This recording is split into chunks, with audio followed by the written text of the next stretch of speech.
Maksudnya ya sing ngerti ya.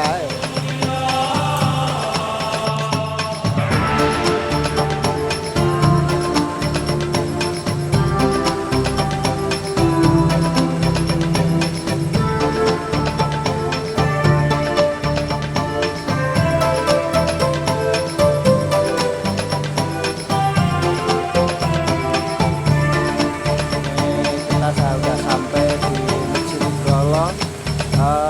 Perjalanan dari Tulung, Klaten, Jawa Tengah, dari sekitar jam setengah 8 sampai di sini jam 9. Nah, setelah sampai sini saya bertemu dengan kawan lama, yaitu namanya Eko Wiratno. Nah, rumahnya di Mbayat. Kebetulan dia petunjuk arah menuju Masjid Golo, di mana masjid ini sudah dibangun puluhan tahun. Dari menurut sejarah masjid ini kita ketahui ini pintunya saja, kita kalau masuk itu sundul. Nah, sundul kalau bahasa orang Jawa sundul. Nah, pintunya ini masuk sundul. Nah, ini menyimbolkan bahwa kita harus menunduk. Nah, menunduk itu kalau di Jawa ada artinya. Nah, kemudian kita istilahnya jendelanya juga ini dibuat kecil. Nah, kenapa zaman dulu itu jendelanya dibuat kecil, kemudian lebar. Nah, lebar itu ada maknanya juga. Kemudian temboknya dibikin tebal, kemudian kokoh. Nah, setelah kokoh kelihatan ini dibuat tinggi, ketinggian dari bawah itu menuju ke masjid itu sangat tinggi, memerlukan tenaga yang super ekstra. Nah, kita kalau nggak makan dari rumah dulu yang kenyang, naik Masjid Golo ini akan ngos-ngosan, ya, ngos-ngosan. Kita juga dari masjid ini juga bisa melihat yaitu pemandangan yang cukup asik, luar biasa. Itu di desa kita Mbayat ya, Kecamatan Mbayat. Kemudian di sana itu ada bukit-bukit atau pegunungan, itu namanya Gunung Kidul, perbatasan antara Klaten dan Yogyakarta. Gunung Kidul daerah Yogyakarta. Nah, itu bukit-bukit. Kalau orang dulu bilang itu Gunung Sewu, nah, karena gunduk-gundukannya itu mungkin jumlahnya ada 1000 mungkin. Nah, itu dari ujung ke ujung itu gunung semua. Nah, dari ujung ke ujung gunung semua. Sampai ke sana gunung.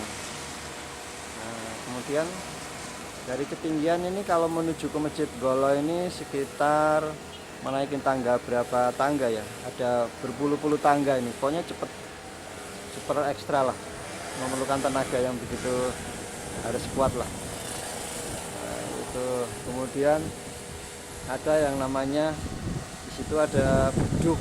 Nah, beduk itu juga dibuat super aneh ya, kayak unik gitu ya, tapi kokoh kuat. Mungkin orang dulu itu biar awet gitu, terus bisa digunakan oleh jamaah yang istilahnya penerusnya mungkin gitu ya. Kemudian di situ juga ada yang namanya kamar mandi atau toilet, itu juga dibikin kokoh juga, menyendiri dengan masjid. Nah, ini kita lihat di sana ada nggak seperti yang biasanya gitu.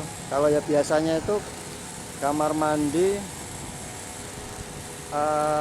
nggak begitu kokoh ya, nggak seperti yang dibuat oleh orang-orang zaman dulu ya. Kalau ini benar-benar super kokoh.